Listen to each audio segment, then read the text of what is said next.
நான் உங்கள்கிட்ட ஒரு கேள்வி கேட்குறேன். ஊர்க்காரவங்க, உறவுக்காரவங்க, உரிமைக்காரவங்களுக்கு வித்தியாசம் தெரியுமா? ஒரு கல்யாணம் வைக்கிறோன்னு வச்சுங்களேன், தாய் மாமா இருக்கிறாங்கன்னா தாய் மாமனை கூப்பிடுவாங்க. நீ வந்து என்ன செய், இந்த மாப்பிள்ளை பார்க்குற இந்த பொண்ணு பார்க்குறதுல பாருப்பா அப்படின்னு சொல்லி கூப்பிடுவாங்க. அந்த ஃபங்க்ஷன் ஃபிக்ஸ் ஆகிடுச்சு. அதோடு பத்திரிக்கை அடிச்சாச்சு. இந்த பத்திரிக்கையை உறவுக்காரங்களுக்கு ஒரு 15 நாளுக்கு முன்னாடி கொடுப்பாங்க. நேரில் போய் நீங்கள் குடும்பத்தோடு வந்துடுங்க, நீங்கள் குடும்பத்தோடு வந்துடுங்க அப்படின்னு என்ன செய்வாங்க, சொல்லுவாங்க. அதற்கு பிறகு ஊருக்காரங்களுக்கு எப்போ கொடுப்பாங்க? ஊரில் தண்டல்னு ஒருத்தர் இருப்பார். அவர் கையில் ஒரு பத்திரிக்கையெல்லாம் கொடுத்து ஊருக்கு என்ன செஞ்சிடுங்க, கொடுத்துடுங்க அப்படின்னு சொல்லிடுவாங்க. அப்போ வேண்டுனது வேண்டாத யாராக இருந்தாலும் அந்த ஊருக்காரர் போய் என்ன செஞ்சுட்டு, தண்டல்காரர் போய் கொடுத்துட்டு வந்துடுவார். அல்லேலூயா, அல்லேலூயா. அப்போ தாய் மாமனுக்கு எவ்வளோ நகை போடுறோம், என்னெல்லாம் பண்ணுறோம் அப்படிங்கிறத அவனுக்கு தெரியும். நடக்குதா தெரியுமா தெரியாதா? தெரியும். சொந்தக்காரங்களுக்கு தெரியாது. அதை நம்ம என்ன செய்ய மாட்டோம், சொல்ல மாட்டோம். யாராவது கேட்டாங்கன்னா நம்ம என்ன செய்வோம், சொல்லுவோம். ஊருக்காரங்களுக்கு கல்யாணத்துக்கு வந்துருக்கானே அவ்வளோதானே. சத்தியத்தை நான் பேச முடியுமா? சத்தியத்தை நான் பேச முடியுமா? சத்தியத்தை யார் பேசுவா? தேவன் தான் என்ன செய்யணும், பேசணும். ஸ்தோத்திரம் பண்ணுவோமே. இவருக்கு சத்தியமே பேச தெரியல அப்படின்னு சொல்லலாமா?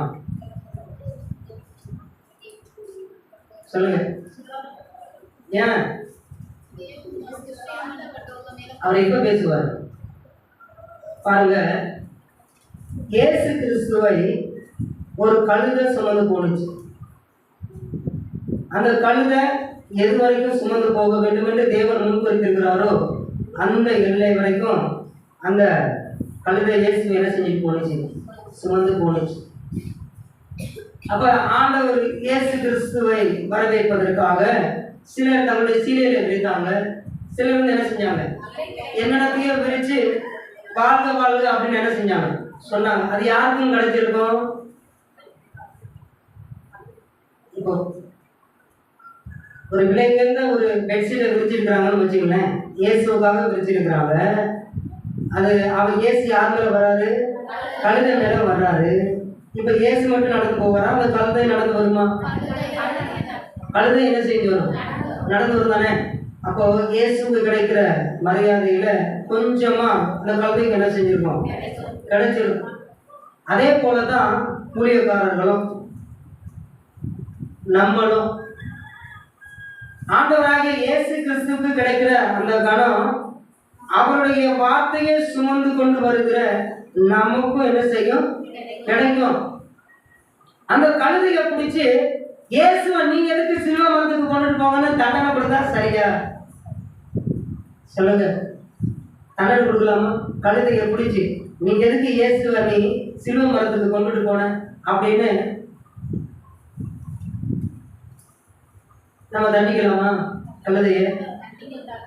சொல்லுங்க, தண்டிக்க கூடாது தானே.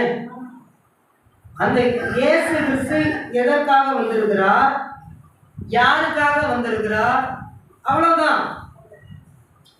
இடையில அந்த பிரயாணத்துல கொஞ்ச நேரத்துல அந்த கழுதை மேல இயேசு கிறிஸ்து என்ன செஞ்சாரு, ஒரு பவனி வந்தாரு, அவ்வளவுதான். இப்போ இங்க நீங்க இருக்கிறீங்க. நீங்க எந்த வரைக்கும் எந்த அளவுக்கு சத்தியத்தை கேட்கணுமோ அந்த அளவு வரைக்கும் இதுக்கு முன்னாடி இருந்த அழகரையாக வச்சிருந்தார். அவருக்கு அவருடைய எல்லை முடியவும் அதற்கு பிறகு இன்னொரு ஊழியக்காரன், அவருடைய எல்லை முடியவும் அதற்கு பிறகு இன்னொரு ஊழியக்காரன், அதற்கு எல்லை முடியவும் இன்னொரு ஊழியக்காரன், என்னுடைய எல்லை முடியவும் இன்னொரு ஊழியக்காரன். அல்லேலூயா. இது என்ன செஞ்சுக்கிட்டே இருக்கோம், போய்கிட்டே இருக்கும். அப்ப யாரு, அவர் எதற்காக வந்திருக்கிறார், யாருக்காக வந்திருக்கிறார்? அப்ப யாருக்காக வந்திருக்கிறாரோ அவர்கள் எப்படி நடந்துக்கிறாங்களோ அப்படிதான் அவர் என்ன செஞ்சுக்கிட்டு இருப்பாரு, வந்துகிட்டு இருப்பாரு. அல்லேலூயா, அல்லேலூயா. வெறுமையா வரலாம், கர்த்தருடைய பாதத்துக்கு எப்படி வரலாம், வெறுமையாய் வரலாம், வெறுமையா தான் வரணும். ஆனா வாஞ்சை இல்லாமல் வரக்கூடாது. வாஞ்சை இல்லாமல் மட்டும் என்ன செய்யக்கூடாது, வரக்கூடாது. நான் வெறுமையா இருக்கிறேன், ஆமா, அப்பதான் ஆண்டவர் நிறைந்து அனுப்புவார். ஆனா வாஞ்சியே இல்லாம கடமைக்காக போகணும், போனா இல்லைன்னா போகலன்னா யாராவது என்ன செய்வாங்க, கேட்பாங்க. அப்படின்னு வந்தா அவங்க கிட்ட ஆண்டவர் என்ன பேசுவாரு, என்ன சத்தியம் அவங்களுக்கு கிடைக்கும் சொல்லுங்க. நீங்க உங்க இருதயத்துக்கு ஏற்ற மேற்பனை தேவன் என்ன செய்திருக்கிறார், உங்களுக்கு ஏற்படுத்தி இருக்கிறதா தானே வசனம் இருக்கு. அப்ப நீங்க கள்ளத்தனமா இருக்கணும்னு நீங்க விரும்புனீங்கன்னா கள்ள போதர் தானே உங்களுக்கு முன்னாடி நிற்பாரு, கள்ள ஊழியக்காரர் தானே உங்களை நிற்பாரு. நீங்க வஞ்சகமா இருக்கணும்னு விரும்புனீங்கன்னா உங்களை வஞ்சிக்கிற ஊழியக்காரர் தானே உங்களுக்கு முன்னாடி நிற்பாரு. நீங்க சத்தியத்தை விரும்புனீங்கன்னா இந்த கழுதையின் மீது சத்தியத்தை தானே தேவன் அனுப்புவார். வாஞ்சியோடும் தாகத்தோடும் இருக்கிறவர்களை அவர் எப்படி ஏமாத்துவார் சொல்லுங்க. நீங்க இப்ப நல்ல ஒரு சத்தியத்தை பேசுனதுனால நான் பேசிட்டேன்னு அர்த்தமா? நீங்க கவனிங்க, நீங்க நல்லா இருக்கிறதுக்கும் நீங்க கெட்டு போறதுக்கு நான் பொறுப்பு இல்லை. அல்லேலூயா, அல்லேலூயா. உங்களுக்காக என்னை கொண்டுட்டு வந்தார், எனக்காக உங்களை கொண்டுட்டு வந்தார், நமக்காக இந்த சபையை கொடுத்திருக்கிறார். அல்லேலூயா. நீங்க இங்க வரணும்னு நான் எந்த கிரியும் செய்யல, நான் இங்க வரணும்னு நீங்க எந்த கிரியும் செய்யல. கிரியை செய்தவர் ஒரே ஒருவர், அவர் ஆண்டவராகிய இயேசு கிறிஸ்து. அல்லேலூயா, அல்லேலூயா. நீங்க வர்றதுக்காக நான் என்ன செஞ்சேன், எங்க போய் வெட்டி வெட்டினேன்? ஒண்ணும் நான் செய்யல. என்னால என்ன செய்ய முடியும், ஒண்ணும் செய்ய முடியாது. இல்ல நான் வரணும், நீங்க என்ன செய்ய முடியும், ஒண்ணும் செய்ய முடியாது. ஆண்டவர் தான் நம்மளை வந்து என்ன செய்திருக்கிறார், இங்கே சேர்த்திருக்கிறார். அல்லேலூயா. ஏன்னா அவர் நேற்று இன்றும் என்றும் மாறாதவர், அவர் ஆதியும் அந்தமுமாக இருக்கிறவர், அவர் அல்பாவும் ஒமேகாவுமா என்ன செய்கிறவர் இருக்கிறவர், அவருக்கு ஆரம்பமும் இல்லை முடிவும் இல்லை. அல்லேலூயா. நமக்கு ஆரம்பம் இருக்கு, முடிவு இருக்கு. அல்லேலூயா. அப்ப நீங்க எந்த அளவுக்கு வாஞ்சியோடு வருகிறீர்களோ அந்த அளவுக்கு தானே ஆண்டவர் உங்களை நிரப்புவார். உன் வாயை விரிவாய் தர அதை நன்மையெல்லாம் நான் என்ன செய்வேன், நிரப்புவேன் அப்படின்னு சொல்லி இருக்கிறாரு. நம்மளுக்கு வாஞ்சியே இல்லை, விருப்பமே இல்லை, அப்புறம் எப்படி வார்த்தை வரும்? கடந்த வாரத்துல உள்ளதை உள்ளதென்றும் இல்லதை இல்லை என்றும் என்ன செய்யுங்க சொல்லுங்க. நீங்க வாஞ்சியோடு வந்து ஏமாத்துனா ஊழியக்காரர் போய் கேட்டேன், நீங்க ஆண்டவர் தான் கேட்கிறேன். நான் இன்னைக்கு எவ்வளவு வாஞ்சியோடு வந்தேன், நீங்க நீங்க ஏமாத்துனீங்க. யாராவது ஒருவர் அப்படி சொல்ல முடியுமா? வேதத்துல யாராவது சொல்லி இருக்கிறாங்களா ஆண்டவர் என்னை ஏமாத்தி விட்டாருன்னு யாராவது சொல்லி இருக்கிறாங்களா? சொல்லுங்க. அவர் எல்லாரும் அதை சொல்லுகிறார்.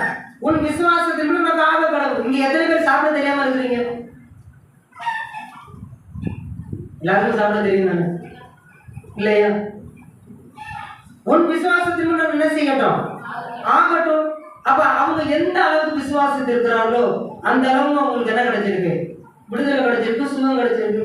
இப்ப சின்ன பிள்ளைங்களா இருக்கிறாங்களா, இப்ப வந்து மைபாரதி, நம்ம மைக்கேல், இங்க இருக்கிற சின்ன பிள்ளைங்க, இங்க இருக்கிற சின்ன பிள்ளைங்க, இவங்களுக்கு அம்மா இப்படி ஜெபம் பண்ணணும், இப்படி இருக்கணும், இதை பண்ணணுமா அப்படின்னு இவங்களுக்கு சொல்லிக் கொடுக்கணும்.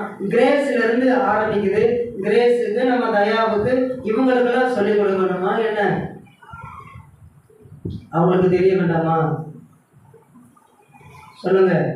உனக்கு ஏதாவது பிரச்சனையா, முதல்ல நீ போய் ஆண்டவர் என்ன செய், ஜெபம் பண்ணு. யாருக்கு? கிருபாவுக்கு இல்லை, ஆதியாவுக்கு இல்லை, நம்ம இஸ்வாடைடஸ் அந்த நம்ம துறை சிங்கம் அவன் வரைக்கும் கூட இல்லை. கிரேஸுக்கு சொல்லணுமா, தயாவுக்கு சொல்லணுமா, டயானாவுக்கு சொல்லணுமா, காருண்யா, அக்ஷயா, அர்ச்சனா, தபகன் ஸ்டீவன்சன், இவங்களுக்கெல்லாம் சொல்லணுமா என்ன? சொல்லுங்க. இவங்களுக்கே சொல்ல வேண்டாம், அப்ப உங்களுக்கு? அப்ப நம்ம ஆரம்பத்துல வரும் பொழுது இப்படி இப்படி நடந்துக்குங்க, இப்படி இப்படி இருங்க, இந்த காரியத்தை செய்யுங்க அப்படின்னு சொல்லி ஆண்டவர் நமக்கு கற்றுக் கொடுக்குற இடம் தான் இது. கற்றுக்கொண்டதற்கு பிறகு அதை நீங்க தான் அதை என்ன செய்யணும், செயல்படுத்தணும். இப்போ இன்னும் ஒரு 2-3 வருஷம் ஆயிடுச்சுன்னா இவங்களுக்கும் யாரும் என்ன செய்ய முடியாது, சொல்லிக் கொடுக்க முடியாது. பிள்ளை அவனே நடக்க வேண்டிய வழியிலே அவனை நடத்து, அவன் முதிர் வயதிலும் எப்படி இருப்பான், விடாது இருப்பான். இப்போ காளீஸ்வரன் ஐயா வந்திருக்கிறாருன்னா அவர் இப்ப பிள்ளை, இந்த பக்கம் செல்வி அம்மா வந்திருக்கிறாங்கன்னா அவங்க இப்ப யாரு, வயசு அவங்களுக்கு பெருசா இருக்கலாம், ஆனா இப்ப ஆண்டவருடைய பருவத்தில் அவங்க யாரு, பிள்ளை. அப்ப அவங்களுக்கு இப்படி இப்படி இருங்க, இதை பண்ணுங்க அப்படின்னு என்ன செய்யலாம், சொல்லிக் கொடுக்கலாம். இப்போ அதே வயசுல இருக்கிற அவங்களை காட்டிலும் 4 மடங்கு கம்மியா இருக்கிற அர்ச்சனாவுக்கோ இல்ல டயானாவுக்கோ காரணியாவுக்கோ நம்ம உட்கார வச்சு சொல்லிக் கொடுக்க முடியுமா? அவங்க தேவனுடைய பதவியில யாரு? இதற்கு முன்பாகவே ஆண்டவர் பத்தி அவர்கள் என்ன செய்திருக்கிறார்கள், அறிந்திருக்கிறார்கள். அல்லேலூயா, அல்லேலூயா. அந்த சத்தியம் தேவன் தான் பேசணும், ஊழியக்காரங்க பேசக்கூடாது.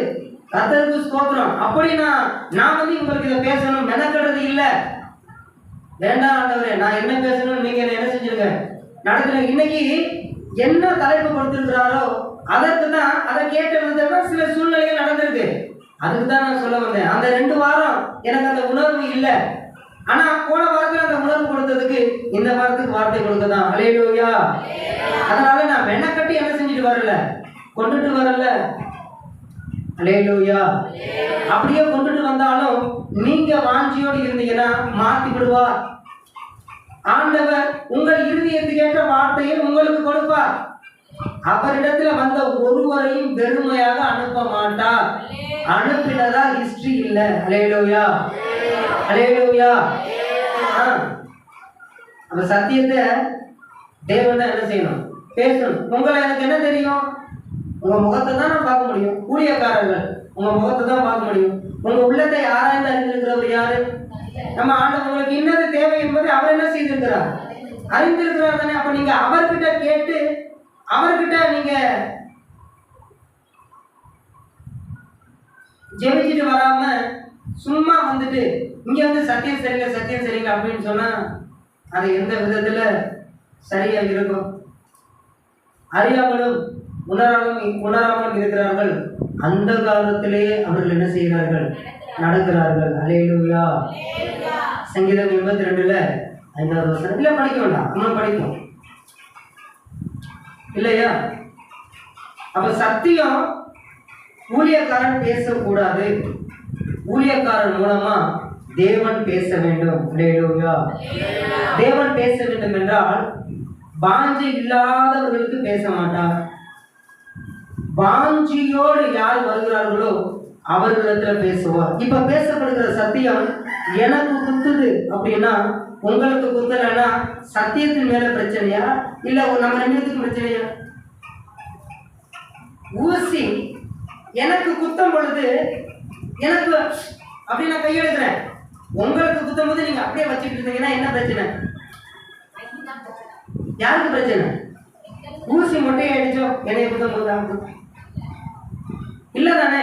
ஒரு இடத்துல சரீரத்துல ஒரு இடத்துல குத்தம் பொழுது உணர்ச்சியே இல்லை அப்படின்னா அந்த பேர் உடனே என்ன செஞ்சிடணும், செக் பண்ணணும் தானே.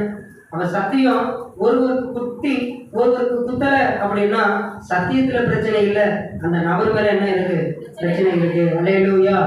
அப்ப அவங்க எப்படி வரல, வாஞ்சியோடும் தாகத்தோடும் வரல. காரணம் அவங்களுக்கு எந்த பிரச்சனையும் என்ன செய்யல, நடக்கல. ஒரு பெருசா அவங்களுக்கு நடக்கல. அதனால அவங்க சும்மா நம்ம என்ன செஞ்சுட்டு போவோம், வந்துட்டு போவோம் அப்படின்னு வந்துட்டு போறாங்க. அதை அவங்க ஒத்துக்கிட்டாங்கன்னா பிரச்சனை இல்லை. ஆனா வெளியில போய்கிட்டு இந்த மாதிரி சத்தியம் சரியில்லை. ஒரு காரியம் நீங்க புரிந்து கொள்ளணும், சத்தியம் ஊழியக்காரன் பேசக்கூடாது, பேச முடியாது. சத்தியத்தை தேவன் தான் பேசணும். தேவன் சில கள்ள ஊழியக்காரர்களை எழுப்பியிருக்கிறார் என்றால் கள்ளத்தனமா இருக்கிற ஜனங்களுக்காக. சத்தியத்தை விரும்புகிறவர்கள் ஒருபோதும் கள்ள ஊழியக்காரத்துல இருக்க மாட்டார்கள். அல்லேலூயா, அல்லேலூயா. பேச முடியாது, அவங்களுக்கு அது தெரிஞ்சிடும்.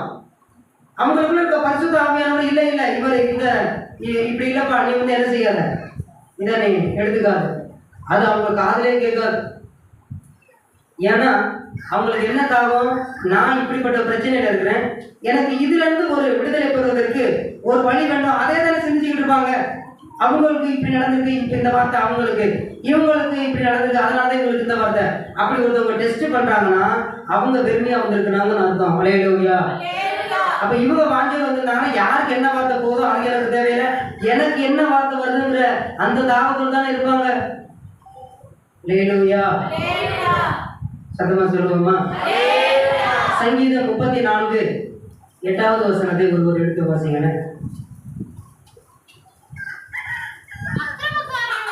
இல்லம்மா, கர்த்தர் நல்லவர் என்பதை ருசித்து பாருங்கள். சத்தமா வாசிக்கிறேன் மறுபடியும். கர்த்தர் நல்லவர் என்பதை ருசித்து பாருங்கள். கர்த்தர் நல்லவர் என்பதை ருசித்து பாருங்கள். அல்லேலூயா. ஆனா இப்ப இருக்கிற ஜனங்கள், ஊழியக்காரர்கள் எப்படி இருக்கிறார்கள் என்று ருசித்து பார்க்கிறார்கள். அல்லேலூயா. ஆண்டவர் அப்படியே சொல்லியிருக்கிறார், உங்களுக்காக ஏற்படுத்தி இருக்கிற ஊழியக்காரரை நீங்க டெஸ்ட் பண்ணி பாருங்க அப்படின்னு இங்க இருக்க. கர்த்தர் நல்லவர் என்பதை என்ன செஞ்சு பார்க்கணுமா? ருசித்து பார்க்க. ருசித்து பார்க்கணும்னா என்ன? ஒரு ஸ்பூன் எடுத்து டேஸ்ட் பண்ணி பார்க்கறத. அவர் எப்படிப்பட்டவர் என்பதை நம்ம என்ன செய்து கொள்ளணும்? அறிந்து கொள்ளணும். இந்த தேவன் என்ன செய்கிறார், என்ன செய்வார் என்பதை நம்ம என்ன செஞ்சு பார்க்கணும்? கண்டுபிடிச்சுக்கணும். நீங்க ஆராதிக்கிற தேவன் எப்படிப்பட்டவர் என்று உங்களிடம் யாராவது கேட்டா நீங்க என்ன சொல்லுவீங்க? கர்த்தர் நல்லவர் என்பதை ருசித்து பாருங்கள் அப்படிங்கிற அந்த வசனத்தை படிக்கும்போது நீங்க என்ன நினைக்கிறீங்க? நான் உங்களுடைய கேள்வி, கர்த்தர் நான் ரொம்ப கடன் பிரச்சனையில இருந்தேன், என்னை ஆண்டவர் தூக்கி எடுத்தார். கர்த்தர் நான் ஒண்ணும் இல்லாம இருந்தேன், என்னை ஆண்டவர் என்ன செஞ்சேன்? உயர்த்தினார். என் பிள்ளைகளுக்கு திருமணம் ஆகாமல் இருந்தது, திருமண காரியத்தை தேவன் செய்தார், வாய்ப்பு பண்ணினார். என்னுடைய சரீரத்தில் ரொம்ப பலவீனம், அந்த பலவீனத்தை எனக்கு ஆண்டவர் என்ன செஞ்சார்? ஒரு விடுதலையை கொடுத்தார். இப்படிதான் கர்த்தரை ருசித்து பார்க்கிறதா? சொல்லுங்க. கர்த்தரை ருசித்து பாருங்க. எப்படி ருசித்து பார்க்கணும் தெரியுமா? யோவான், எல்லாரும் எடுத்துக்கொள்வோமே. யோவான் எடுத்துக்கிட்டாச்சா? 4ஆம் அதிகாரம். அந்த அதிகாரம் ஃபுல்லா நீங்க வீட்டில் போய் படிச்சு பாருங்க. சில வசனங்கள் மட்டும் நான் சொல்றேன், அதை மட்டும் டக்குன்னு படிங்க. 16வது வசனத்திலிருந்து 18வது வசனம் வரைக்கும். இயேசு அவளை நோக்கி, நீ போய் உன் புருஷனை இங்கே அழைத்து கொண்டு வா என்றார். அதற்கு அந்த ஸ்திரீ, எனக்கு புருஷன் இல்லை என்றாள். இயேசு அவளை நோக்கி, எனக்கு புருஷன் இல்லை என்று நீ சொன்னது சரிதான். எப்படி எனில் 5 புருஷர் உனக்கு இருந்தார்கள், இப்பொழுது உனக்கு இருக்கிறவன் உனக்கு புருஷன் அல்ல, இதை உள்ளபடி சொன்னார் என்றார். அல்லேலூயா. அல்லேலூயா. அதே அதிகாரத்துல 29வது வசனம். நான் செய்த எல்லாவற்றையும் ஒரு மனுஷன் எனக்கு சொன்னார், அவரை வந்து பாருங்கள், அவர் கிறிஸ்துதானோ என்றார். அல்லேலூயா. அல்லேலூயா. இவர் கர்த்தரை ருசித்து பார்த்திருக்கிறார். அப்ப கர்த்தரை நாம் எப்படி ருசித்து பார்க்க வேண்டும் என்றால், நம் வாழ்க்கையில் நடந்ததைத்தான் அவர் சொல்வார், அவரைத்தான் நீங்கள் பின்பற்றிக் கொண்டிருக்கிறீர்கள், நானும் பின்பற்றிக் கொண்டிருக்கிறேன். அல்லேலூயா. அல்லேலூயா. உங்க வாழ்க்கையில என்ன நடந்திருக்கிறதோ அதை அவர் சொல்வார். நீங்க கஷ்டப்படுறீங்க, வேதனைப்படுறீங்க, நீங்க வியாதியா இருக்கிறீங்க, நீங்க கடனா இருக்கிறீங்க, கடனா இருக்கிறீங்களா இல்லையா? வியாதியா இருக்கிறீங்களா இல்லையா? அது எல்லாம் எப்படி வந்தது என்பதை சொல்லுவார். அல்லேலூயா. அல்லேலூயா. இந்த கடன் வருவதற்கு என்ன நீங்க பண்ணனீங்க? இந்த வியாதி வருவதற்கு என்ன நீங்க பண்ணனீங்க? இந்த இப்படிப்பட்ட ஒரு சூழலை நீங்க மாட்டிக்கொள்வதற்கு எப்படி நீங்க நடந்துக்கிட்டீங்க? இதைத்தான் அவர் சொல்லிக் கொடுப்பார். நீங்க மற்றவர்களிடத்துல போய் என் வாழ்க்கையில நடந்த எல்லாவற்றையும் ஒரு மனிதன் எனக்கு என்ன செய்தார் சொன்னா அப்படின்னு நீங்க மற்றவர்கள் சொன்னீங்கன்னா, அப்படியா உங்க வாழ்க்கையில நடந்தது எல்லாத்தையும் சொல்லிட்டாங்களா, சொல்லிட்டாரா அவரு அப்படின்னு சொல்லி கேள்விப்பட்டாங்கன்னா என்ன தெரியுமா நினைப்பாங்க? அடுத்த பகுதியை எடுத்துக்கொள்ளுங்களேன். அடுத்த பகுதியில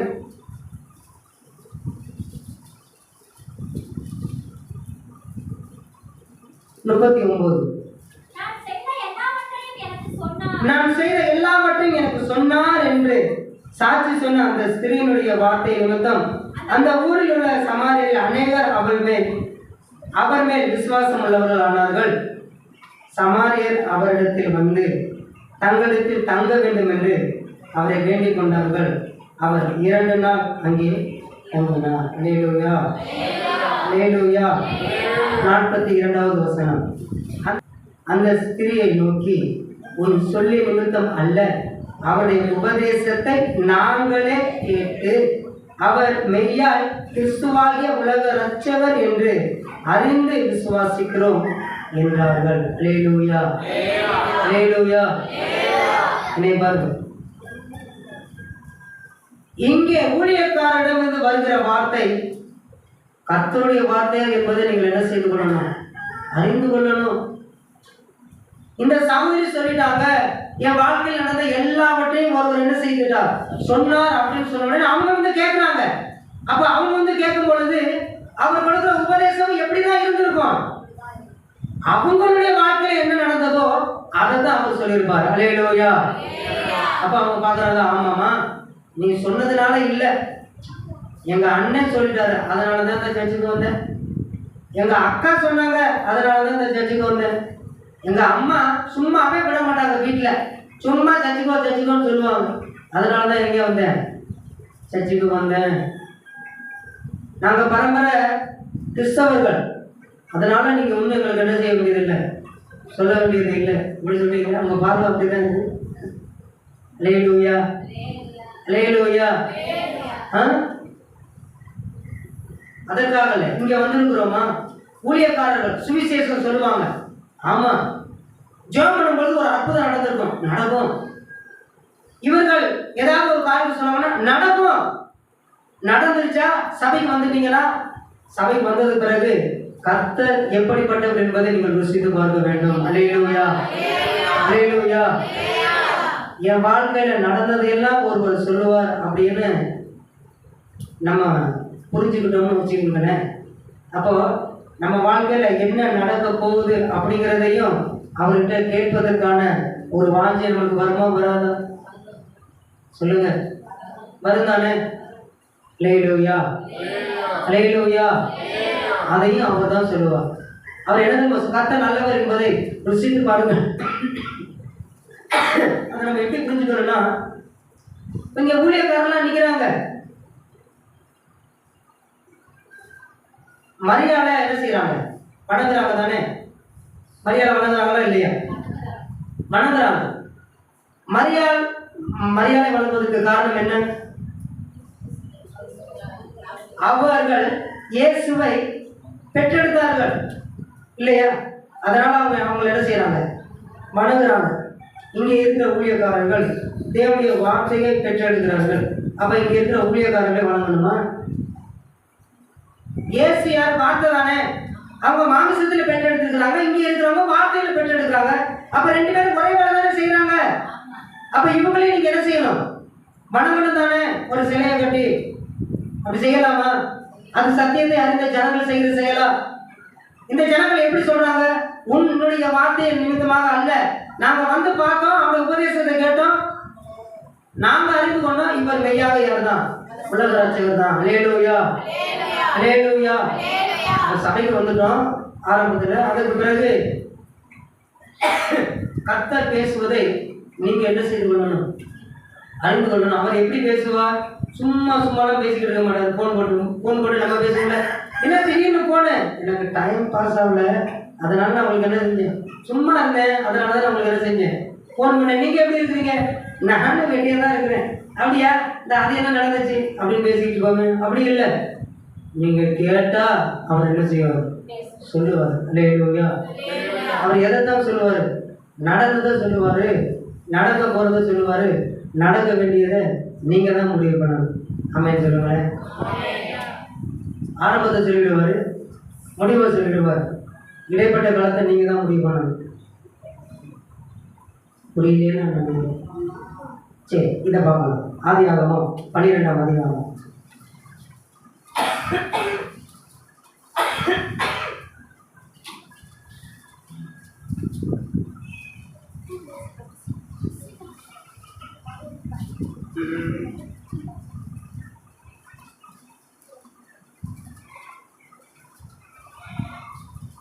பன்னெண்டாம் அதிகாரம் எடுத்தாச்சா? முதலாவது வசனத்திலிருந்து 3வது வசனம் வரை. கர்த்தர் ஆபிரகாமை நோக்கி, நீ உன் தேசத்தையும் உன் இனத்தையும் உன் தகப்பனுடைய வீட்டையும் விட்டு புறப்பட்டு நான் உனக்கு காண்பிக்கும் தேசத்துக்கு போ. நான் உன்னை பெரிய ஜாதியாக்கி உன்னை ஆசீர்வதித்து உன் பேரை பெருமைப்படுத்துவேன். நீ ஆசீர்வாதமாய் இருப்பாய். உன்னை ஆசீர்வதிக்கிறவர்களை ஆசீர்வதிப்பேன், உன்னை சபிக்கிறவனை சபிப்பேன். பூமியில் உள்ள வம்சங்கள் எல்லாம் உனக்குள் ஆசீர்வதிக்கப்படும் என்றார். அல்லேலூயா, அல்லேலூயா. கடந்த வாரம் பைபிள் ஸ்டடியில் இந்த ஆசீர்வாதமான வார்த்தைன்னா என்ன அப்படின்னு நீங்கள் என்ன செஞ்சுக்குவாங்க, ஆண்டவர்கிட்ட கேட்டுடுவாங்க அப்படின்னு வந்தவங்களுக்கு நான் சொன்னேன். அதில் ஊழியக்காரமா நேற்று தினத்தில் சொன்னாங்க, ஆசீர்வாதமான வார்த்தை தான் புத்தகம் தானே அப்படி சொன்னாங்க. மெசேஜை நேற்று சொல்லியிருக்கிறாருல்ல. அல்லேலூயா. கேட்டால் அவர் என்ன செய்வார்? கேட்கிற யாவரும் என்ன செய்து கொள்கிறார்கள்? பெற்றுக்கொள்கிறார். என்னிடத்தில் கேளுங்கள் என்று சொல்லியிருக்கிறார். வரும் காரியத்தை என்னிடத்தில் என்ன செய்யுங்க? கேளுங்கள் அப்படின்னு சொல்லியிருக்கிறார். அல்லேலூயா. கர்த்தர் நல்லவர் என்பதை என்ன செஞ்சு பார்க்கணும்? ருசித்து பார்க்கணும். சபைக்கு எதுக்காக நம்ம போகிறோம்? என் வாழ்க்கையில ஒரு கஷ்டம் வந்துடுச்சு, ஒரு ஏமாற்றம் வந்துடுச்சு, சிலர் என்னை ஏமாத்திட்டாங்க, இது எப்படி நடந்ததுன்னு நான் தெரிந்து கொள்ளணும். அதற்காக என் தேவன்கிட்ட நான் என்ன செய்யணும்? போகணும். ஏன்னா என் தேவன் என் வாழ்க்கையில நடந்தது சொல்வார் அப்படின்னு எனக்கு தெரியும். அதனால நான் அவர்கிட்ட போறேன் அப்படின்னு சொல்லிட்டு நம்ம வர்றோம். சரி, கேட்டு என்ன செய்ய போறீங்க? இனிமே அப்படி என்ன செய்யக்கூடாது, வாழக்கூடாது அப்படின்னு ஒரு முடிவெடுத்து வந்தீங்கன்னா ஆண்டவர் அன்றைய தினத்துல உங்களை நிரப்பி அனுப்பி விடுவார். அல்லேலூயா, அல்லேலூயா. நிறைய பேர் சொல்லுவாங்க, இன்னைக்கு ஆண்டவர் என்னோட பேசினாங்க. அப்படியா? இன்னைக்கு எனக்கே பேசின மாதிரி இருந்துச்சுங்க பாஸ்டர். கர்த்தருக்கு ஸ்தோத்திரம். கர்த்தர் என்ன செஞ்சிருக்கிறார்? நடத்திருக்கிறார் பிரதர், நடத்திருக்கிறார் சிஸ்டர். அடுத்த வாரம் பார்த்தா அதே மாதிரி. அப்போ பேசுனது சொன்னது என்கிட்ட பேசணும்னு சொல்லி வந்தாச்சு, பேசியாச்சு, கிரியை இல்லையே, அதற்கான செயல் இல்லையே. அப்ப பேசுனது என்னாச்சு? வீணாயிடுச்சுல. வீணடிக்கிற பிள்ளைகிட்ட ஏதாவது நீங்க கொடுத்தீங்களா? சொல்லுங்க, நீங்க சொல்லுங்க.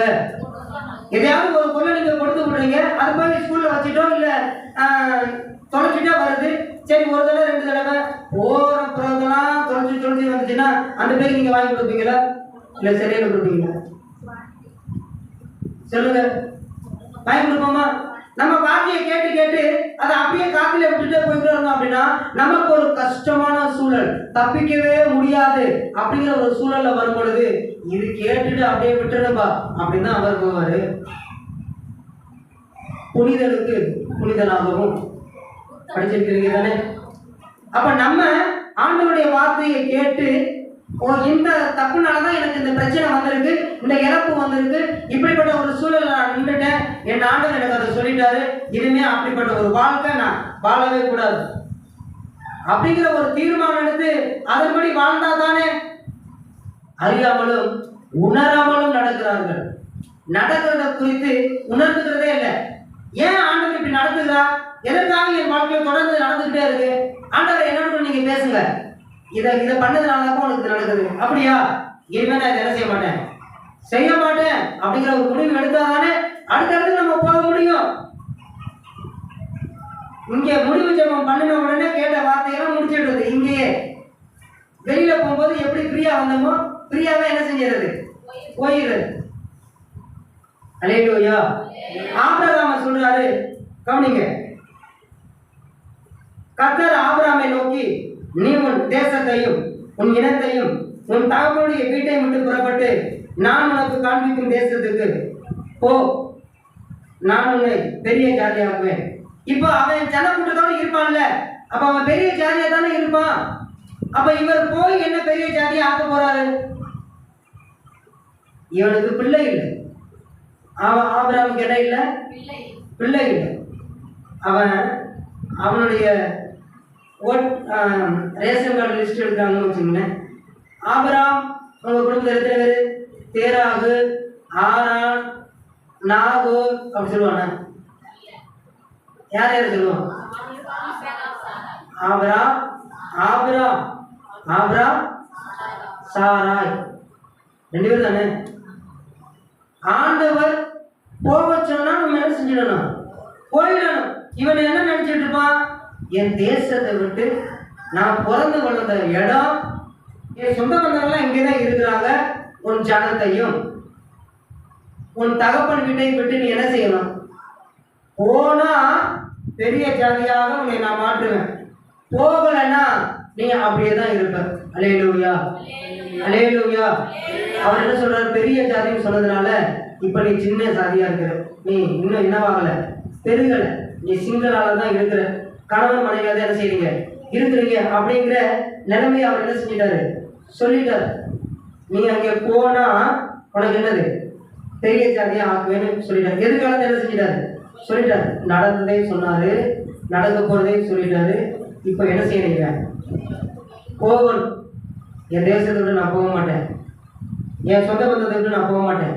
இவ்வளவு நாள் நான் இங்கே தானே இருந்தேன், இவங்களோட தானே இருந்தேன், இப்ப திடீர்னு போச்சுன்னா நான் எப்படி போவேன் அப்படின்னு சொல்லிட்டு இருந்திருந்தா இந்த பைபிள்லயே, இந்த வேதத்திலேயே அவன் என்ன செஞ்சிருக்க மாட்டான்? இடம் பிடிச்சிருக்க மாட்டான். அல்லேலூயா. அப்படி என்னன்னா, நம்ம பெருகணும்னா தேவன் சொன்னா அதை செய்யணும், செயலை இருக்கணும். செயல்படாம நம்ம கேட்டுட்டு போனோம்னு வச்சுக்கோங்களேன், அதனால எந்த பிரயோஜனமுமே இருக்காது. உங்க வாழ்க்கையில இவ்வளவு பெரிய கஷ்டம் வருவதற்கு காரணம் இதுதான். நீங்க வீண் செலவழிக்கிறீங்க, நீங்க ஆடம்பரமா செலவழிக்கிறீங்க. விடுபடணும்ல, இல்ல அதனால அதுல இருந்து என்னால விடுபட முடியாது அப்படின்னு நீங்க சொல்லிக்கிட்டீங்கன்னா அப்ப உங்க குடும்பம் எப்படி விடுதலை பெறும்? தரித்திரத்தின் மேல் இன்னும் நீங்க என்ன செய்வீங்க? தரித்திரப்படதானே செய்வீங்க. ஆனா இந்த சபைக்கு போனேன், இங்க எனக்கு விடுதலையே இல்லப்பா, எனக்கு எந்த ஒரு மாற்றம் எப்படி நடக்கும்? அப்புறம் என்ன? நான் எதையுமே மாத்திக்க கூடாது, ஆனா எனக்கு எல்லாம் நடக்கும். போமா, அதுக்குன்னு ஒரு ஆளுங்க என்ன செஞ்சிருப்பாங்க, இருந்திருப்பாங்க. அவங்க அப்படி வளர்க்கறது போல வளர்ப்பாங்க.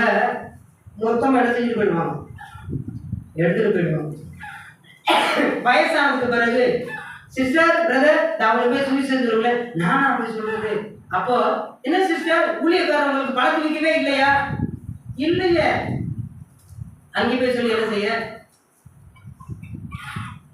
கர்த்தர் நல்லவர் என்பதை ருசித்து பாருங்கள். நீங்க எதுக்கு இந்த சர்ச்சுக்கு போறீங்க அப்படின்னு சொல்லிட்டு யாராவது உங்ககிட்ட கேட்டாங்கன்னா, என் வாழ்க்கையில நடந்தது இவர் சொன்னாரு. அப்படியா? எல்லாரும் இப்போ என் வாழ்க்கையில என்ன நடக்குது, என்ன நடக்கிறது, என்ன நடக்க போகுது அப்படிங்கிறத அறிந்து கொள்வதற்கு நிறைய பேர் அலைஞ்சுக்கிட்டு இருக்கிறாங்க. தெரியுமா உங்களுக்கு? நீங்களாச்சு இன்னும் எக்ஸெட்ரா நிறைய என்ன எதுக்கு அதெல்லாம் போறாங்க? என் வீடை நான் இப்படி கட்டணும்னா எனக்கு பணமெல்லாம் வந்துடுமா? இதை செஞ்சா என் குடும்பத்தை அழைச்சிடுமா? அந்த இடத்துல நீங்க போய் நீங்க சொல்லுங்க, இந்த சகோதரி சொன்னதை போல என் வாழ்க்கையில நடந்ததை சொன்னாரு இவரு அப்படின்னு நீங்க சொல்லுங்க. அவங்களுக்கு வருவாங்க, வாங்கியோடு வரணுங்க. நீங்க ஆண்டவரே இப்படி நடக்கிறதுக்கு காரணம் என்னன்னு நீங்க எனக்கு சொல்லணும் அப்படின்னு வாங்க நீங்க சொன்னீங்கன்னு வச்சுங்களேன். அதே வாங்கியோடு வந்தாங்கன்னா அவங்க வாழ்க்கையில நடக்கிறத தீர்க்க தரிசனமா தேவன் அவங்களோடு கூட பேசுவார். அல்லேலூயா. அதோடு மட்டுமல்ல, என்ன நடக்கும் அப்படிங்கிறதே அவங்களுக்கு என்ன செய்வாரு? சொல்லுவாரு. எப்படி நடக்கணும்னு சொல்லுவாரு. அல்லேலூயா. அதை மூணையும் தெரிஞ்சுக்கிட்டு போய்கிட்டு எதையுமே செய்யாம இருந்தா எப்படி விடுதலை கிடைக்கும்? ஆபிரகாமுக்கு சொல்லிட்டாரு, உன்னை பெரிய ஜாதி ஆக்குவேன். அப்படின்னா இப்ப நீ சின்ன கொஞ்சம் ஆளா இருக்கிற, நீ கிளம்பி போனீன்னா நான் உன்னை என்ன செய்வேன்? பெரிய ஜாதி ஆக்குவேன். உன்னை ஆசீர்வதிக்கிறவர்களை நான் ஆசீர்வதிப்பேன், உன்னை சபிக்கிறவனே நான் என்ன செய்வேன், சபிப்பேன் அப்படின்னு சொன்ன உடனே இவர் என்ன செஞ்சிட்டாரு, கிளம்பி போயிட்டார். இப்ப நம்மளுக்கு விசுவாசிகளின் தகப்பனாக அவர் இருக்கிறார். அல்லேலூயா. அவருடைய ஜனத்தை என்ன முடியுமா? இந்த தேசம் முழுவதும் யார் தான் இருக்கிறாங்க? ஆபிரகாமை விசுவாசிகள் தகப்பனாக ஏற்றுக்கொண்ட ஜனங்களாக இருக்கிறார்களா இல்லையா? அவர் சொன்னதை நிறைவேற்றிட்டார்ல. போகாம இருந்தா நான் ரொம்ப நாளா இங்கேயே தானே இருந்தேன், இந்த குடும்பத்தோடு சேர்ந்து தானே இருந்தேன். ஆண்டவருடைய வார்த்தை வந்தா யாரா இருந்தா என்ன, என்ன செஞ்சுதான் ஆகணும், போய்தான் ஆகணும். ஆண்டவருடைய வார்த்தையை விட்டுட்டு நம்ம வெவ்வேறு காரியத்துக்கு போனா எப்படி? அது இந்த சபைக்கு போனா அது கொடுத்துருவாங்க, இது கொடுத்துருவாங்க, போகாதீங்க. எவ்வளவு நாளைக்கு? 10 கோடி கொடுத்தாலும் 10 மாசத்துல உங்களுடைய கேரக்டர் மாறலன்னா நீங்க அதை செலவழிச்சிடுவீங்க. நீங்க கேரக்டர் மாறினீங்க, நீங்க உங்களுடைய குணங்கள் மாறிச்சுன்னு 10 ரூபா கொடுத்தாலும் 10 மாசத்துக்கு அப்புறம் கேட்டா கூட நீங்க மீதியை கொடுப்பீங்க. அல்லேலூயா. அதுதான் ஆண்டவர் இங்கே செய்வார். உங்களுக்கு விருப்பமே இல்லையா? அல்லேலூயா, அல்லேலூயா. அதாவது கர்த்தர் நல்லவர் என்பதை ருசித்து பாருங்கள். எப்படி ருசித்து பார்க்கணும்?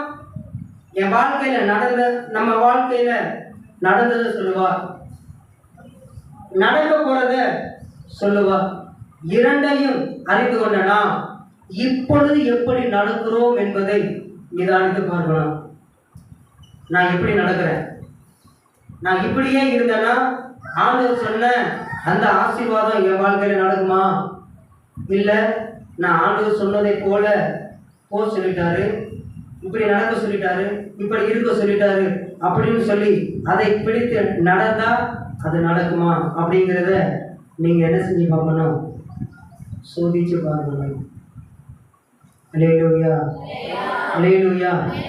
ஆபிரகாம், நீ போ, ஒரு சம்பவம், உன்னை ஆசீர்வதிக்கிறேன், நான் என்ன செய்வேன், ஆசீர்வதிப்பேன், சபிக்கிறேன், நான் என்ன செய்வேன், சபிப்பேன். இவங்க போறாங்க. போகும் பொழுது ஆபிரகாம் போய் சொல்றாரு, அம்மா நீ பார்க்க ரொம்ப அழகா இருக்கிற, நம்ம போற இடம் ஒரு மாதிரியா இருக்கு, அதனால உன்னைய பார்த்து யாருக்காவது கணவன் இருந்தா அந்த சகோதரியை யாரும் என்ன செய்யக்கூடாது, திருமணம் பண்ணிக்க கூடாது, அவங்களோட போய் சேரக்கூடாது அப்படின்னு ஒரு சட்டம் அந்த காலத்துல இருந்திருக்கு. அதனால உன்னைய அபகரித்துக் கொள்ள என்னைய என்ன செஞ்சிருவாங்க, க்ளோஸ் பண்ணிடுவாங்க. அதனால நீ எனக்கு ஒரு தயவு பாராட்டணும். என்னன்னா, யார் உன்னைய, இவர் யாருன்னு கேட்டா என்னுடைய சகோதரன் என்ன செஞ்சிரு சொல்லிடு. நானும் உன்னைய யாருன்னு கேட்டா நான் என்ன சொல்லிடுறேன், சகோதரின்னு சொல்லிடுறேன். அது ஒரு வரைக்கும் உண்மை இல்லையா? நான் சொல்லிடுறேன் அப்படின்னு இவர் சொல்லிடுவார். சொன்ன உடனே அப்படியே போகும் பொழுது ஒருவர் இவருடைய அழகை பார்த்து, சாராயுடைய அழகை பார்த்து தூக்கிட்டு போயிடுவார். தூக்கிட்டு போகும்போது சொப்பனத்துல இப்ப ஆண்டவர் பேசுறார். யாருக்கிட்ட? அபிமெலேக்கிட்ட பேசுறார். அவர் அந்த ராஜா பேர் உங்களுக்கு ஞாபகம் வந்துருச்சு, ஸ்தோத்திரம், அல்லேலூயா. அவர்கிட்ட பேசுறார், நீ அவளை என்ன செய்யக்கூடாது, தொடக்கூடாது. அப்ப இவர் சொல்றார், அவன்கிட்ட கேட்கும் போது அவன் சகோதரன் தானே சொன்னா இவன், அவன்கிட்ட கேட்கும் போது இவன் என் சகோதரி தானே சொன்னான். அப்ப நான் உத்தம இருதயத்தோடு தானே நான் அந்த காரியத்தை செஞ்சேன். அவன் வந்து இவன் என் மனைவி சொல்லியிருந்தா நான் தூக்கிட்டு வந்திருக்க மாட்டேனே, அவன் தான் என் கணவன் சொல்லியிருந்தா நான் என்ன செஞ்சுக்க மாட்டேன், தூக்கிட்டு வந்திருக்க மாட்டேனே அப்படிங்க, நான் உத்தம இருதயத்தோடு தான் செஞ்சேன் அப்படின்னு சொன்ன உடனே அதுக்கு அவர் சொல்றாரு, நீ உத்தம இருதயத்தோடு தான் செஞ்ச, அதனாலதான் நீ பாவம் பண்ணக்கூடாது என்று உன்னை நான் என்ன செஞ்சேன், தடுத்தேன் அப்படின்னு சொன்னார். அல்லேலூயா. நீங்கதான் அந்த தேசத்தில் உள்ள எல்லா பெண்களுடைய கற்பை அடைத்து வைத்திருந்தாரா? அடைத்து வைத்திருந்தாரா இல்லையே? அல்லேலூயா, அல்லேலூயா. இந்த சம்பவத்தை எதுக்கு நான் சொன்னேன் அப்படின்னா, கர்த்தர் என்னை இந்த இடத்துக்கு போக சொன்னார், இப்படி போக சொன்னார், இப்படி போவது நிமித்தமாக எனக்கு சில உயர்வுகளை தருவேன் என்று சொன்னார் என்று நீங்க விசுவாசித்தால் அந்த வழியில நீங்க போகும் பொழுது ஒவ்வொரு காரியத்தையும் அவர் வாய்க்க பண்ணுவதை உங்களால் உணர முடியும். அல்லேலூயா, அல்லேலூயா. போகாமலேயே முடியாது முடியாது என்னால முடியாது அப்படின்னு சொன்னா எப்படி எப்படி நடக்கும்? கிரியை இல்லாத விசுவாசம் என்னது? செத்தது. எனக்கு இது தேவை, அதற்கான கிரியை எங்க? அதற்காக நீங்க என்ன முயற்சி பண்றீங்க? சத்தியத்தை சத்தியம் எனக்கு தேவை. ஆமா, எல்லாத்துக்கும் தேவை. அதுக்காக நீங்க என்ன செய்யறீங்க, என்ன மெனக்கடுறீங்க? அதை ஆண்டவர் பாப்பார் தானே. சத்தியம் எனக்கு வேணும்னு சொல்லிட்டு நீங்க வெறுமனே வந்தீங்கன்னா, வாஞ்சை இல்லாமல் ஒரு இடத்துக்கு போறோம், ஒண்ணு தேவை. பிள்ளைங்க இப்ப எக்ஸாம்ல ஃபர்ஸ்ட் மார்க் எடுக்கணும்னா, நான் ஃபர்ஸ்ட் மார்க் எடுக்கணும், நான் ஃபர்ஸ்ட் மார்க் எடுக்கணும்னு சொல்லிக்கிட்டே உட்காந்துருந்தா ஃபர்ஸ்ட் மார்க் எடுப்பாங்களா? எத்தனை மணிக்கெல்லாம் எழுந்து படிப்பாங்க? 2 மணிக்கு 3 மணிக்கு. படுக்கிறது 12 மணி ஆயிருக்கும். எழுந்துக்கிறது எத்தனை மணி ஆயிருக்கும்? எதற்காக அப்படி பண்றாங்க? நைட்டு 12 மணிக்கு வந்து அம்மா எனக்கு டீ போட்டு கொடு. எதுக்கு? நான் எக்ஸாமுக்கு படிக்கணும். ஏன் அப்படி பண்றாங்க? மார்க் என்ன செய்யணும்? ஃபர்ஸ்ட்ல எடுக்கணும். அதுக்கு அவங்க பிரயாசப்படுறாங்க தானே. அப்ப நம்ம சத்தியம் ஆண்டவர் எனக்கு கொடுக்கணும், சத்தியம் என்னோட கூட ஆண்டவர் என்னோட கூட பேசணும் அப்படிங்கிற வாஞ்சை இருந்தால், அவர் பேசுகிற நாள்ல நம்ம அசதியா இருப்போமா? அசதியா இருப்போமா? வாஞ்சை இல்லாமல் வருவோமா? தாமதமா வருவோமா? நீங்க தான் முடிவு பண்ணணும். உங்க வாழ்க்கையில நடந்தது அவருக்கு தெரியும், நடக்கிறது அவருக்கு தான் தெரியும், நடக்க போவதும் அவருக்கு தான் தெரியும். அல்லேலூயா. நீங்க கேட்டா சொல்லுவார், கேட்காத யாருக்கும் சொல்ல மாட்டார். வாலண்டரியா வந்து என்ன செய்ய மாட்டார். சுவிசேஷம் உங்களுக்கு வரும். கர்த்தர் நல்லவர் என்பதை ருசித்து பாருங்கள். ருசித்து பார்த்தவர்கள் சொல்லுவார்கள். நீங்க ரொம்ப கஷ்டப்படுறீங்க, இந்த கடன் பிரச்சனை நீங்க மீண்டும் வரணும். அதனால உங்களை நீங்க யோசித்து பாருங்க. நான் இந்த ஆண்டவர்கிட்ட போனேன், எந்தெந்த கயிறோ கட்டுனேன், என்னென்ன கலர்லையோ ரிங்கு போட்டேன், நடக்கல. இந்த ஆண்டவர்கிட்ட போனேன், ஏன் என் வாழ்க்கையில இப்படி நடக்குதுன்னு சொன்னாரு, என்ன செய்யணும்னு சொன்னாரு, அதன்படி நடந்தேன். இப்போ என்னை ஆண்டவர் உயர்த்தி வைத்திருக்கிறார். அல்லேலூயா. இதை நீங்க சொல்லும் பொழுது அவங்க வேற எங்கேயும் பார்க்க மாட்டாங்க, உங்களையே பார்ப்பாங்க. உங்களுடைய முக பாவனையை பார்ப்பாங்க. நீங்க உண்மையா ருசித்து இருந்தீங்கன்னா, நீங்க உங்களுடைய கஷ்டத்தை சொல்லும் பொழுது உங்களுடைய தொல்லை கொஞ்சம் கம்மியாகவும், அவர் சத்தத்தை கேட்கும் பொழுது ஆச்சரியமாகவும், அவர் இப்ப எந்த நேரத்தில் வச்சிருக்கிறாரு அப்படிங்கிறத சொல்லும் பொழுது சந்தோஷமாகவும் இருப்பதை அவர்கள் பார்ப்பார்கள். அல்லேலூயா. அப்ப அவங்க நம்புவாங்க, வருவாங்க. அதே வாஞ்சோடு என்ன செய்வார்கள்? வருவார்கள். அல்லேலூயா. இது நடக்கும். இது என்ன செய்யும்? நடக்கும். கர்த்தர் நல்லவர் என்பதை ருசித்து பார்த்தவர்கள் இப்படி சொல்லும் பொழுது அது என்ன செய்யும்? நடக்கும். நீங்களே எந்த ஒரு வாஞ்சியும் எந்த ஒரு தாகமும் இல்லாமல் வரும் பொழுது உங்ககிட்ட எதையுமே அவர் என்ன செய்ய மாட்டாரு, பேச மாட்டாரு. நம்மளா நம்மளை என்ன செஞ்சுக்கிட்டே இருக்கலாம்,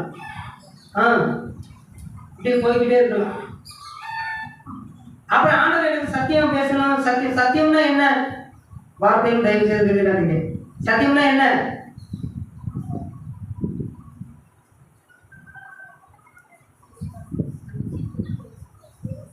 சத்தியத்தையும் அறிவீர்கள், சத்தியம் உங்களை என்ன செய்யும்? விடுதலையாகும். இப்ப நீங்க எத்தனை பேர் கஷ்டத்துல இருக்கிறீங்க? எத்தனை பேர் கவலையில இருக்கிறீங்க? எத்தனை பேர் மன பார்க்கறது? சும்மா தூங்குங்க, நான் ஒன்றும் செய்ய முடியாதுன்னு சொல்லிட்டேன், சிக்கலாம் என்ன இல்லை, அக்கௌண்டே இல்லை, சும்மா தூக்குங்க கைய. எத்தனை பேர் பார்க்கோடு இருக்கிறீங்க? எத்தனை பேர் தேவையோடு இருக்கிறீங்க? இருக்கிறீங்களா இல்லையா? இது எல்லாம் உண்மை. இது எல்லாம் என்னது? நீங்க இப்ப கைது பண்ணீங்கல்ல, நான் யாருமே இல்லாம இருக்கிறேன், உண்மை. நான் ஏதாவது ஒரு எனக்கு கிடைக்காத தாகத்தோடு இருக்கிறேன், உண்மை. நீங்க சொன்னதுக்கு எல்லாம் நீங்க கைது பண்ணதெல்லாம் என்னது? உண்மை. ஆனா சத்தியம் அது எல்லாம் எப்படி வந்தது என்பதை உங்களுக்கு சொன்னோம். அல்லேலூயா. அல்லேலூயா. அது சொல்லும் பொழுது உங்களை குத்தும், உங்களை பிரிக்கும், உங்களை உடைக்கும், உங்களை உருவாக்கும்.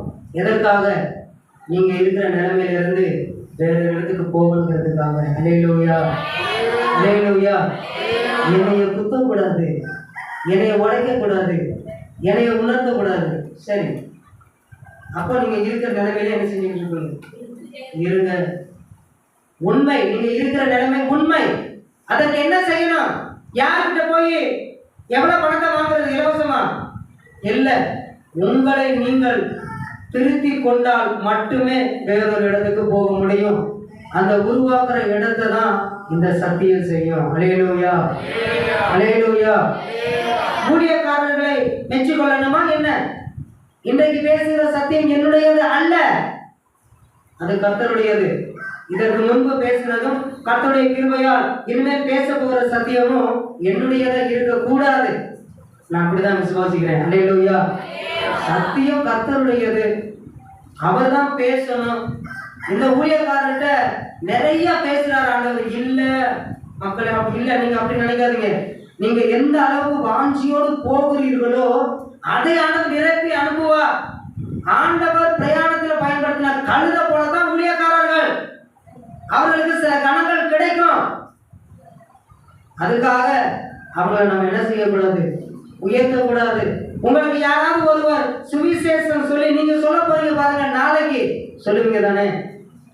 நாளைக்கு நீங்க சொல்ல போறீங்க பாருங்க, அவங்க கிட்ட போய் கர்த்தர் நல்லது என்பதை ருசித்து பாருங்க நீங்க சொன்ன உடனே அவங்க வந்துருவாங்க. அவங்களுக்கு ஒரு விடிவு கிடைச்சிடும், ஒரு மாற்றம் நடந்துடும். அதனால அவங்க இவங்க சொன்னதுனால தான் நான் இங்க வந்தேன், இவங்க சொன்னதுனால இல்லை வந்ததுக்கு பிறகு அவர்கள் கர்த்தர் நல்லவர் என்பதை அவர்கள் என்ன செஞ்சு பார்க்கணும்? ருசித்து பார்க்கணும். அந்த ஊர்க்காரங்க சொன்னாங்க பாத்தீங்களா, நீ சொன்னது நிமித்தமாக நாங்க என்ன செய்யல. அப்படி இருந்தாங்கன்னா ஊழியக்காரரை உயர்த்தவும் மாட்டாங்க, உதாசீனப்படுத்தவும் மாட்டாங்க. அல்லேலூயா. புரியுதா உங்களுக்கு? சத்தியத்தை அறிந்தவர்கள் ஊழியக்காரர்களை உயர்த்தவும் மாட்டார்கள், உதாசீனப்படுத்தவும் என்ன செய்ய மாட்டார்கள். அப்ப ஊழியக்காரருக்கு என்ன வேலை? உங்களை விசாரிக்கணும். ஒரு ஊழியக்காரர் சொல்லுவாங்க, ஒவ்வொரு வாரமும் ஒரு பிரசவ வேதனை யாருக்கு இருக்குமா? ஊழியக்காரருக்கு இருக்கும். அப்ப ஆண்டவரே ஜனங்களுக்கு என்ன வார்த்தை பேசணும், எது பேசணும், எப்படி இருந்தா தானே இங்க இருக்கிற கழுதைகளை ஆண்டவர் நிரப்புவார். அல்லேலூயா. அல்லேலூயா. கொஞ்சம் நீங்க எந்த அளவுக்கு வரணுமோ அந்த அளவுக்கு இங்க இருக்கிறவர்களை தேவன் நிரப்புவார். அவருடைய எல்லை வந்துடுச்சா நிறுத்திடுவார், வேற கழுதைக்கு மாறி விடுவார். அவருடைய பிரயாணம் தொடர்ந்துட்டு தான் இருக்கும். அல்லேலூயா. அல்லேலூயா. கர்த்தர் நல்லவர் என்பதை என்ன செஞ்சு பார்க்கணும்? ருசித்து பார்க்கணும். எப்படி ருசித்து பார்க்கணும்னா நடந்ததை சொல்லுவாரு. நடந்ததை சொல்லும் பொழுது வலிக்கும், குத்தம், இனத்தை விட்டு போ, கஷ்டமா இருக்கும், இங்க இருக்காத, நீ போகணும்னு சொல்லும் பொழுது இல்லை என்னால போக முடியாது, நான் இங்கேயே தான் இருப்பேன், நான் இவங்களோட தான் இருப்பேன், சரி அப்ப இரு, நான் வேற ஆளை பார்க்க போறேன் அப்படின்னு அவர் வேற ஆளை என்ன செஞ்சிருவாரு? பார்க்க போயிடுவாரு. அல்லேலூயா. அல்லேலூயா. சரி ஆண்டவரே நான் போறேன். கஷ்டத்தோடு ஆபிரகாம் தன் இனத்தையும் தன் தேசத்தையும் தன் தகப்பனுக்கு போகும் பொழுது ஆடி பாடி சந்தோஷமா போயிருப்பானா? அழுகையும் கண்ணீரோடு என்ன செஞ்சுட்டு இருப்பான்? அப்படி போயிருப்பான். ஜஸ்ட் அப்படி சிந்திச்சு பார்ப்பேன், அப்படிதான் போயிருப்பான். நம்மளுக்கும் சொந்த பந்தங்கள், உறவுக்காரர்கள், உரிமைக்காரர்கள், அவர்கள் விட்டு போகணும்னு ஆண்டவர் சொன்னா நம்ம போகத்தான் வேண்டும். போகும் பொழுது அவர்கள் நம்மளை என்ன நினைப்பா? கஷ்டப்படுவாங்க. ஆமா, நம்ம உயரணும், நம்ம பெரிய ஜாதியா ஆகணும் அப்படிங்கிற எண்ணம் நம்மளுக்கு இருந்துச்சுன்னா கர்த்தர் சொன்னா உறவுக்காரர்களா இருந்தாலும் கொஞ்சம் ஒதுக்கிதான் நம்ம என்ன செஞ்சுதான் ஆகணும், போய் தான் ஆகணும். அல்லேலூயா. அல்லேலூயா. நடந்தது சொல்றாரு, நடக்க போறது சொல்றாரு, நடந்து கொண்டிருக்கிற இடத்தையும் உணர்த்துவார். நம்ம புரிந்து எப்படி நடக்க வேண்டும் என்று மனம் திரும்பினால் அவர் வைத்திருக்கிற ஆசீர்வாதத்தை நம்மால் சுதந்திரிக்க முடியும். இல்லை நான் இப்படியே தான் இருப்பேன் அப்படின்னு இருந்தா பழைய வாழ்க்கையவும் இப்ப இருக்கிற வாழ்க்கையும் கட்டுப்பிடிச்சுக்கிட்டு நீங்க இதோட தான் என்ன செஞ்சுருக்கணும்? உங்களுடைய ஓட்டம் இப்படிதான் இருக்கும், இப்படி இருக்காது. இந்த பக்கம் எதிர்காலம். ஏன்னா நீங்க எதிர்காலத்தை நோக்கி ஓடல, நீங்க எதை நினைச்சுக்கிட்டு இருக்கீங்க? பழையதை நினைச்சுக்கிட்டு. அந்த ஊழியக்காரர் தான் எனக்கு சுவிசேஷம் சொன்னாரு, அவருங்களதான் தெளிவா நீங்க புரிஞ்சுக்குங்க. யாரா இருந்தாலும் சரி, ஊழியக்காரர்களை தேவன் பயன்படுத்திருக்கிறார். ஊழியக்காரர்கள் ஜெபம் பண்ணுவாங்க, ஊழியக்காரர்கள் ஆத்மாக்களுக்காக உத்தரவாதம் பண்ணுவாங்க, ஊழியக்காரர்கள் ஆத்மாக்களுக்காக பிரயாசப்படுவாங்க. உங்களுக்கு ஏதாவது கட்டுகள், ஏதாவது பிரச்சனை, ஏதாவது பலவீனம், உங்களுக்கு உதவி செய்வார்கள். ஜெபத்துல, விசாரிப்புல, துணையாக நிற்பதுல உதவி செய்வார்கள். ஆனா உங்களை உயர்த்துவதும் உருவாக்குவதும் அவருடைய கையில இருக்கிறது. அல்லேலூயா. அல்லேலூயா. அதனால மரியாதை எப்படி நம்ம பார்க்க கூடாதோ அதே போல இங்க இருக்கிற ஊழியக்காரர்கள் நீங்க என்ன செய்யக்கூடாது? பார்க்க கூடாது. ஆரம்பத்துல ஊழியக்காரர்கள் மூலமாக, சபை மக்கள் மூலமாக தேவன் உங்களை நடத்தி இருப்பா. அதற்கு பிறகு வந்து இந்த தேவன் எப்படிப்பட்டவர் என்பதை நீங்கள் உணர்ந்து கொள்ளணும், புரிந்து கொள்ளணும். அல்லேலூயா, அல்லேலூயா. இப்ப நானும் உங்களுக்கு எதுக்கு சொல்றேன், உலகத்துல சில காரியங்கள் நடக்கும். உங்க சொந்த பந்தங்கள், உங்க உரிமைக்காரர்கள் வந்து சொல்லுவாங்க, கர்த்தர் நல்லவர் என்பதை நீங்கள் ருசித்து பார்க்கவில்லை என்றால் தேவன் உங்களை வைத்த இடத்துல நீங்க இருக்க முடியாது. அல்லேலூயா. இன்றைக்கு நீதிமொழிகள் படிச்சீங்களா? இன்றைக்கு நீதிமொழி படிச்சீங்களா? படிக்கலையா? என்ன இருக்கு? நீதிமொழிகள் 2ஆம் அதிகாரத்துல நீதிமானுக்காக மெய் ஞானத்தை அவர் வைத்திருக்கிறார். அல்லேலூயா. படிக்கிறேன், கீழே இருக்கு பாருங்க. 7வது வசனம். அவர் நீதிமான்களுக்கென்று மெய் ஞானத்தை வைத்திருக்கிறார். அல்லேலூயா. நீதிமானோ பாடி மகிழ்கிறான். அல்லேலூயா. நீங்க தேவன் உங்களை எந்த இடத்துல வைத்திருக்கிறாரோ அந்த இடத்துல முடிவு பரியந்தம் நீங்க நிலைத்திருக்க வேண்டும் என்றால், கர்த்தர் உங்களுக்கு கொடுத்த வாக்குத்தத்தத்தை நிறைவேற்ற வேண்டும் என்று நீங்கள் விரும்பினால், கர்த்தர் நல்லவர் என்பதை நீங்கள் ருசித்து பார்க்கணும். நீங்க ருசித்து பார்க்கவில்லை என்றால், உலகத்திலிருந்து வருகிற அலசடியான வார்த்தைகளுக்கு செவிகளை சாய்த்து உங்களுக்காக மெய்ஞானத்தை வைத்திருக்கிற இடத்தை விட்டு விலகி சென்று விடுவீர்கள். அல்லேலூயா, அல்லேலூயா. இப்போ நீங்க இருக்கிற நிலைமை உண்மை. அது எப்படி வந்தது என்று இந்த சத்தியம் தான் சொல்றாங்க. அல்லேலூயா. இந்த சத்தியம் நீங்க வாஞ்சியோடு வந்தா உங்களோட தேவன் என்ன செய்வார்? பேசுவார். சத்தியத்தை அறிந்து கொண்டவர்கள் ஒருபோதும் ஊழியக்காரர்களை உயர்த்தவும் மாட்டார்கள், உதாசீனப்படுத்தவும் என்ன செய்ய மாட்டாங்க. எப்படி நடக்கணும், என்ன பண்ணணும், அத அவர்கள் நடந்து கொள்ளும் விதத்துல தேவன் அவர்களை என்ன செய்வார்? நடத்துவார். நம்ம என்ன செய்வார்? நடத்துவார். அல்லேலூயா, அல்லேலூயா. ஜெபம் பண்ணுவோமா? முழங்கால் போடுங்க. உண்மை நீங்க இருக்கிற நிலைமை, சத்தியம் அதில் இருந்து உங்களை உயர்த்தும். கர்த்தர் நல்லவர் என்பதை ருசித்து பாருங்கள். உங்க வாழ்க்கையில நடந்ததையெல்லாம் அவர் உங்களுக்கு சொல்லுவார், நடக்க போவதையும் உங்களுக்கு சொல்லுவார், நடந்துகிட்டு இருக்கிறதையும் உங்களுக்கு காண்பிப்பாரு. நீங்க இந்த காரியத்தை தெரிந்து கொண்டு நடக்க போகிற காரியத்தை மனதில் வைத்து இப்போ உங்களுடைய நடவடிக்கையில் கர்த்தருக்கு பிரியமான மாற்றங்கள் இருந்தால், உங்களை குறித்ததான தேவன் வைத்திருக்கிற அந்த மெய் ஞானத்தை நீங்கள் பெற்றுக்கொள்ள முடியும். கர்த்தர் நல்லவர் என்பதை நீங்கள் ருசித்து பார்க்கவில்லை என்றால், உலக பேச்சுக்கும் உறவுக்காரர்களுடைய பேச்சுக்கும் உங்களுடைய செய்திகளை கொடுத்து உங்களுக்காக தேவன் வைத்திருக்கிற ஆசீர்வாதத்தை நீங்கள் இழந்து விடுவீர்கள். ஆபிரகாம் தனக்கு உண்டானதை எடுத்துட்டு போகும் பொழுதெல்லாம் உறவுக்காரர்கள், உரிமைக்காரர்கள், ஊர்க்காரர்கள் வந்து சொல்லியிருப்பாங்க, ஏன்டா பைத்தியக்காரன் போல இங்க எல்லாமே இருக்கடா, ஏன்டா நீ பிரிஞ்சு போற அப்படின்னு சொல்லியிருப்பாங்க. போகாத தம்பி, ரொம்ப கஷ்டப்படுவ, உனக்கு யார் இருக்கிறா, அந்த பகுதியில என்ன நடக்கும் உனக்கு தெரியாது, அதனால போகாத தம்பின்னு அன்போடு சொல்றத போல சொல்லியிருப்பாங்க. உனக்கு யார் இருக்கிறா, பிள்ளை கூட இல்லையடா, சொந்த இடத்தை விட்டு நீ போகலாமாடா அப்படியெல்லாம் சொல்லுவாங்க. அவங்க பேச்செல்லாம் ஆபிரகாம் கேட்டிருந்தானா அவன் வந்து இப்ப நம்மளுக்கு தகப்பனா இருந்திருக்க முடியாது. நீங்க கொஞ்சம் யோசித்து பாருங்க. நீங்க உங்களை ஆண்டவர் பிரிந்து போக வேண்டும் என்று சொன்னால் கஷ்டம் வரும், பிரச்சனை இருக்கும், மனபாரம் இருக்கும். ஆனாலும் கூட கர்த்தருடைய வார்த்தை நிமித்தமாக நாம் கிளம்பி போகும் பொழுது நம்மை பெரும் கூட்டமாக தேவன் மாற்றுவார். ஸ்தோத்திரம்.